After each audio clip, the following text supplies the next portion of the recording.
of the worst crimes someone can commit against a woman.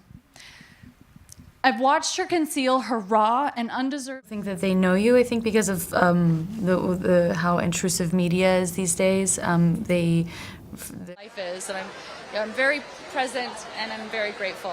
Looking forward to taking a break after this. Yes, I'm fully retired. A lawsuit so desperate that the main evidence is a misquoted Elton John lyric on Instagram. While one side claims financial devastation from a smear campaign, the other is booking $200,000 speaking gigs and closing comment sections because people can't stand them. This isn't just Hollywood drama anymore. It's become a masterclass in how not to handle a legal crisis. And the latest developments are so absurd, even the lawyers are laughing. If you want to see how this legal circus gets even more ridiculous, make sure you're subscribed and hit that notification bell, because new evidence drops almost daily and each revelation is somehow more unbelievable than the last. This is how narcissistic this woman is. She actually thinks I needed to get paid by Baldoni. Blake Lively's legal team has officially hit rock bottom, and their latest attempt to keep crisis manager Jed Wallace in New York court is so ridiculous, it reads like satire. Picture this. Your entire legal argument rests on the theory that because you posted Blue Jean Baby NY Lady on Instagram, a man in Texas must have read it, realized you were in New York, and therefore belongs in New York jurisdiction. That's not legal strategy. That's conspiracy theory logic. But here's where it gets even better. Just like, what am I supposed to do? I'm gonna punch in and say action. You can say whatever you want. Okay. And action. Jed Wallace's lawyers didn't just dismiss this nonsense, they absolutely destroyed it. Turns out Blake doesn't even know she's quoting Elton John's Tiny Dancer, the same lyric everyone who's ever seen Almost Famous recognizes.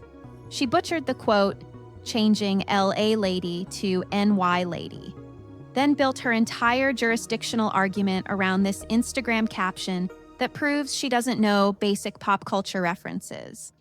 The filing reads like a comedy roast, pointing out that Blake's legal team can't even prove Wallace actually read her Instagram post. I love your jeans. I love them. Let alone that it creates legal jurisdiction. They're essentially arguing that posting about being in New York on social media creates a magical legal connection to anyone who might have seen it. By this logic, every influencer who tags their location could drag random followers into court anywhere in the world. This is what Blake Lively's case has become, grasping at Instagram captions and misquoted song lyrics while claiming to be the victim of a sophisticated smear campaign. So Blake Lively recently posted this photo on Instagram and it has Taylor written all over it. It has that signature blue filter on. The desperation is so obvious that even federal judges are probably struggling not to laugh during hearings. Globe magazine just published what might be the most laughably bad hit piece in tabloid history. And it's so stupid, it accidentally proves the opposite of what it's trying to say. The headline screams, Justin Baldoni lives like a prince amid legal drama.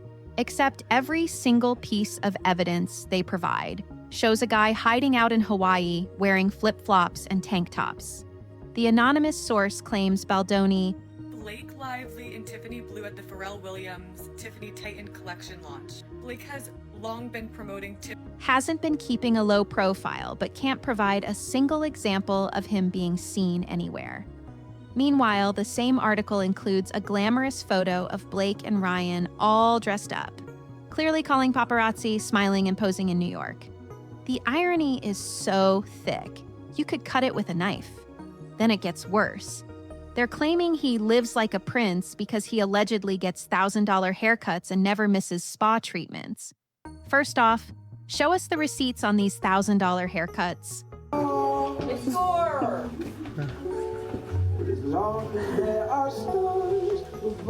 As a man, where exactly do you even get a $1,000 haircut?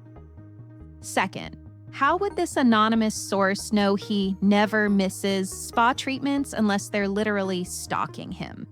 The whole thing reads like it was written by a 9-year-old. Here's the reality check this hit piece desperately needs. Justin Baldoni's estimated net worth is $6 million. That's not living like a prince money. That's pretty standard for a working actor in Hollywood. Okay, so if you thought you were having a bad day today, I would like to personally assure you that it is exponentially better than Blake Lively. Meanwhile, Blake and Ryan's combined fortune is probably 100 times that amount, and they're the ones actually living like royalty.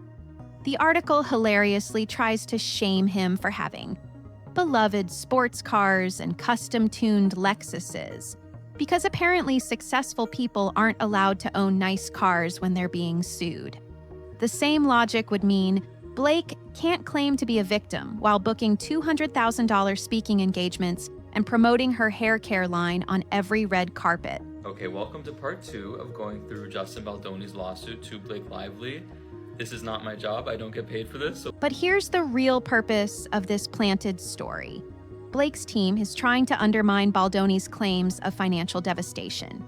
His lawyers said the lawsuit has cost him hundreds of millions and destroyed his career, so now they're desperately trying to paint him as someone who's not actually suffering. The problem is, owning a decent car and living in California doesn't prove you're not being financially destroyed by frivolous lawsuits. Speaking of financial devastation, Blake Lively just booked a $200,000 speaking engagement in New York. Okay, so I literally don't care what you're doing right now. If you're driving, pull over. If you're at a funeral, go home. Because I have some earth to talk about her entrepreneurial success. You know, while simultaneously claiming this lawsuit has traumatized her and destroyed her reputation. The event organizers had to close the Instagram comments when they promoted her appearance because people hate her so much they can't even advertise her without embarrassment. Think about that for a second. You're paying someone $200,000 to speak about business success, but you're so ashamed of hiring them that you have to turn off comments on social media. You got it. You got to stop. You have to stop this. Please. What? Just the staring at me. That's not the resume of someone whose career has been unfairly destroyed. That's someone whose behavior has genuinely turned the public against them. The best part? If you go to the website where you can book Blake for events, the promotional video they use is literally titled My Nightmare Interview and The Interview that made me want to quit my job.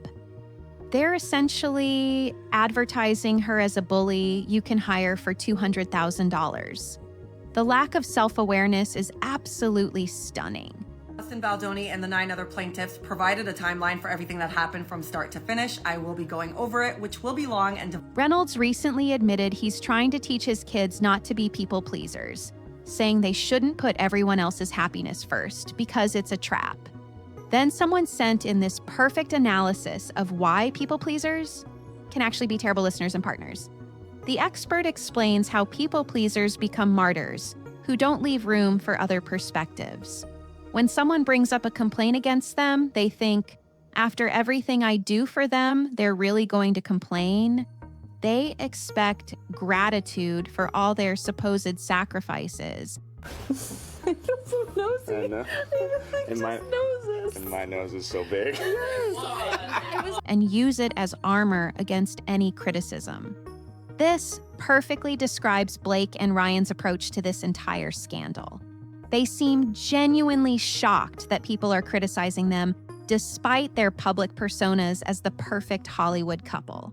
Ryan's defensive, "What have you heard?" response at the SNL anniversary perfectly captures this. The idea that they've been so good to everyone that any criticism must be unfair or planted. The most telling shift has been watching Blake's former media supporters slowly back away from her. Hey, Blake. It is 2 a.m. Hopefully this does not... Olivia Craig from The Cut, who previously wrote hit pieces defending Blake, just published her 11th article about the situation. But this time, she's actually telling the truth about what happened with Taylor Swift. For months, Blake's supporters conveniently ignored the fact that Taylor felt Blake tried to blackmail her and threaten her to delete evidence. But once Taylor got involved and made it clear she wasn't supporting Blake, these outlets suddenly had to choose sides. Guess who they picked? Not Blake. Well, my friends, if you can believe it, it has only been 24 hours, and the tea today is actually even hotter than it was yesterday. People magazine and other outlets are clearly struggling with whether to support Taylor Swift or Blake Lively, and it's obvious who's winning that battle. The reporting has completely changed since Taylor's team made it clear she wants nothing to do with this mess. While Blake's team plants stories about $1,000 haircuts, the actual evidence keeps getting worse for her case. Text messages show her using flirty language with Baldoni. Behind-the-scenes footage contradicts her harassment claims, and every legal filing reveals more contradictions in her story. Ryan Orange Pool Reynolds wearing a hairpiece at the Toronto Film Festival tonight. Here is an example. The $9 million crisis management expense she keeps citing, it was clearly a joke about how expensive the PR firm was, not an actual budget. But Blake's team treats it like evidence of some massive conspiracy, even though the total movie budget was only $25 million. Meanwhile, her own actions keep undermining her victim narrative. She's out promoting her businesses, attending red carpet events, and booking high-paying speaking gigs, all while claiming to be so traumatized she can barely function. I do want to make the argument that that is also what happened with Amber Heard and that is also what happened with Blake Lively. Because yes, Blake Lively. The disconnect between her claims and her behavior is becoming impossible to ignore. The beautiful irony of that Globe hit piece is that every single accusation against Baldoni actually applies perfectly to Blake. She's the one with $1,000 shoes and haircuts. She's the one living like royalty. And she's the one who hasn't changed her lifestyle despite claiming to be a victim.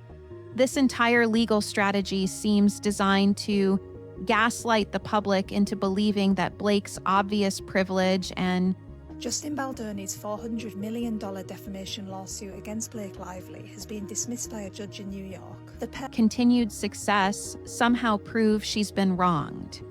But people aren't stupid. They can see the contradiction between claiming devastation while living your best life on social media. The desperation is becoming more obvious every day, from Instagram caption legal arguments to planted hit pieces that accidentally prove the opposite point. When your strongest evidence is a misquoted Elton John lyric, maybe it's time to reconsider your entire approach. So we have two articles today that are extremely inflammatory. One dropped about Baldoni and one dropped about... This legal circus shows no signs of slowing down, with new absurdities dropping almost daily.